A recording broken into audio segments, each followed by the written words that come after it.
Assalamualaikum, what's cracking guys? Back with another video. Welcome kepada first series aku Tanya Dr. Sani, di mana dalam series ni goal aku adalah untuk menjawab sebanyak mungkin soalan-soalan anda.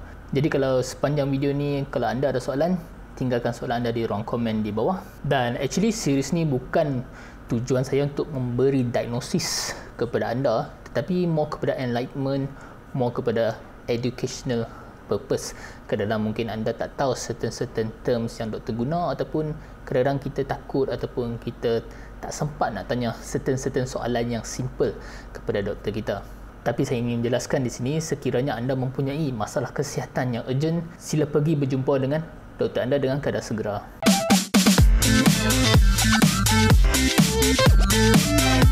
Okey, soalan pertama adalah apakah punca jantung berhenti berdegup? Either sebab kurang tidur ataupun sebab penat.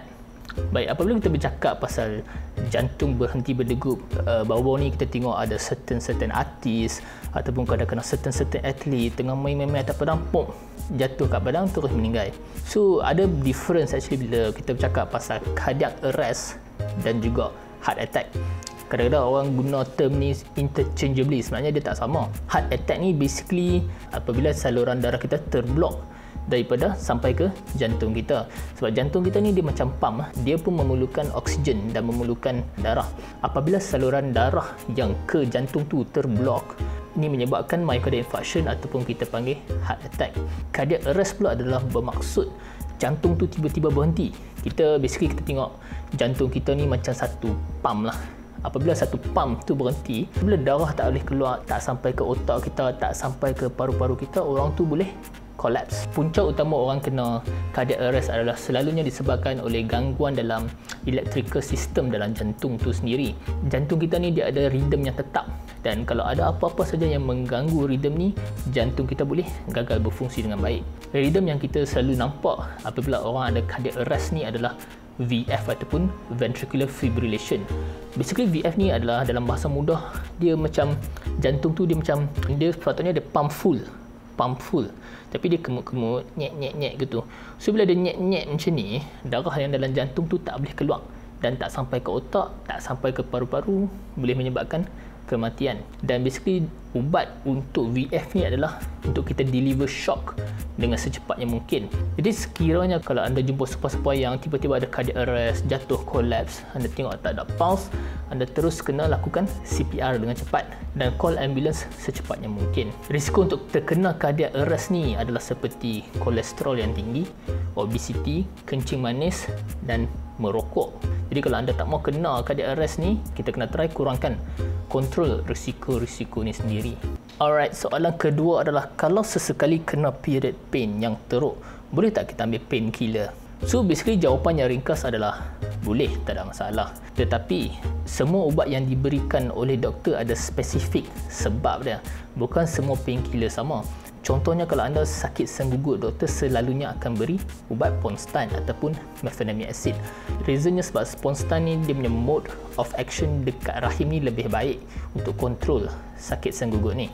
Kalau setakat makan sebiji, 2 biji sehari, insya-Allah tak ada masalah lah selalunya kalau anda seorang yang sihat. Tapi kita kena ingat bahawa Ponstan ataupun mefenamic acid ni dia jatuh dalam golongan ubat dipanggil NSAID, non-steroidal anti-inflammatory drugs, di mana generally NSAID ni ada risiko untuk meningkatkan anda mendapat sakit jantung, rosak buah pinggang dan macam-macam lagi. Dan seperti semua ubat pun, even Panadol pun ada risiko untuk rosak hati. Tapi kita kena maintain dalam dos yang selamat. Dan actually kurang daripada 10% yang makan ubat ni experience side effect seperti loya, muntah dan sakit kepala. Tapi yang kita tak mahu adalah orang start makan ubat, bukan Ponstan je, orang start makan ubat NSAID ni untuk jangka masa yang lama. Seperti saya tengok dalam pesakit-pesakit yang ada gout, yang sakit kaki, dia akan rely dekat ubat tahan sakit ni untuk jangka masa yang lama. Dan lepas setahun, lepas 2 tahun, dia datang ke hospital sebab dia muntah darah, dia berak jadi hitam. Ini adalah tanda-tanda yang perut dia ni dah ada ulcer, dah berdarah disebabkan terlalu lama menggunakan ubat-ubat tahan sakit seperti ini. Tapi apa-apa pun kalau anda risau dan anda ada underlying punya heart condition ataupun masalah buah pinggang, sila dapatkan nasihat daripada doktor anda sebelum anda start ubat ni. Dan ubat salbutamol ni dibagi untuk rawatan apa? Salbutamol ni basically adalah ubat yang diberi kepada pesakit asma untuk membuka saluran pernafasan. Macam kita semua tahu, apabila pesakit asma dia terkena asma attack, saluran-saluran pernafasan dia dalam paru-paru ni semua mengecut. Bukan sahaja mengecut, tapi banyak sangat secretion dan mucus yang produce dalam saluran pernafasan ni menyebabkan dia lagi sempit. Jadi salbutamol ni fungsi dia adalah untuk reverse proses ni dan untuk membuka saluran pernafasan pesakit tu. Salbutamol ni dia datang dalam bentuk pump, bentuk macam MDI yang kita selalu tengok yang bercolour biru tu, ataupun dia dalam bentuk nebulizer. Side effect salbutamol ni actually quite banyak lah, tapi yang paling common kita tengok adalah nadi menjadi laju, dia akan rasa resah, dia akan rasa pening sikit dan terketar-ketar lah. Tapi untuk pesakit asma, the best way kalau boleh untuk kita avoid triggering factors kita. Maksudnya setengah orang tak boleh kena debu, setengah orang tak boleh kena kucing. So kalau kita boleh elak daripada triggering factors ni adalah lebih baiklah daripada kita duk rely dekat ubat untuk jangka masa yang lama. Secara saintifik, bagaimana ayak kosong boleh beri oksigen di kepala? Basically dia berkaitan dengan darah lah. A big portion of darah kita ni memang made up of water pun. Dan dalam darah kita ada hemoglobin yang membantu transport oksigen daripada jantung kita akan pump ke paru-paru kita dan ke otak dan seluruh badan. Kalau kita ambil darah, kita centrifuge dia, kita spin dia dengan laju, kita akan hasilkan beberapa portion of darah. Antaranya adalah plasma. Dan plasma ni 90% made up of water. Dan lagi satu adalah disebabkan oleh dehydration. Badan kita ni made up of 60 ke 70% ayak. Jadi apabila dehydrated, bukan saja otak kita affected, tapi fungsi-fungsi sel yang lain tak boleh berfungsi dengan optimum.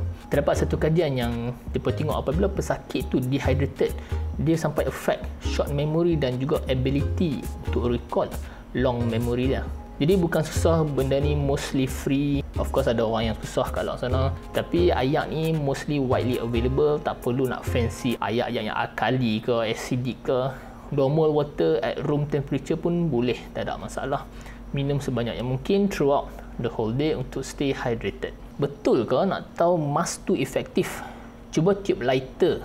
Kalau tak padam, mask tu original. Aku baca soalan ni, aku macam tak faham apa maksud soalan dia. And then rupanya maksud dia adalah kita pakai mask, kita letak lighter, kalau kita tiup, kalau lighter tu tak padam, maksudnya mask tu original lah. Actually aku tak tahu mana teori ni mai. Honestly aku tak pernah test lagi lah. Mungkin kena try kot. Tapi actually ada cara yang lagi better lah untuk kita nak tahu mask tu original atau tak. Kita kena look out for lambang CE. CE ni basically maksud dia adalah conformance with European regulations. Bermaksud dia memenuhi requirement daripada European bodies ni, requirements dari segi kesihatan, dari segi keselamatan. Kita tak mahu tengok hanya efektif saja, tapi kita kena consider kesihatan dan juga keselamatan produk-produk macam ni. Kita tak mahu lagi terpakai mask lagi naik ruam lah, naik gatai, naik bintik-bintik satu muka ni, tak pasal pula kan. So kalau ada, kita cari lambang-lambang CE ni lebih praktikal lah daripada nak tiup-tiup lighter pula kan. Okay, that's the video guys. Aku harap anda suka konten seperti ni dan aku cuba jawab sebanyak soalan anda yang mungkin. Tetapi at the same time, kalau boleh aku nak pendekkan video-video macam ni. Dan anda boleh tengok lagi satu Q&A saya, link kat atas ni. Dan kalau anda ada soalan nak tanya saya, tinggalkan soalan anda di ruang komen di bawah. Jangan lupa like dan subscribe. Kita jumpa dalam edisi seterusnya jam 3 petang.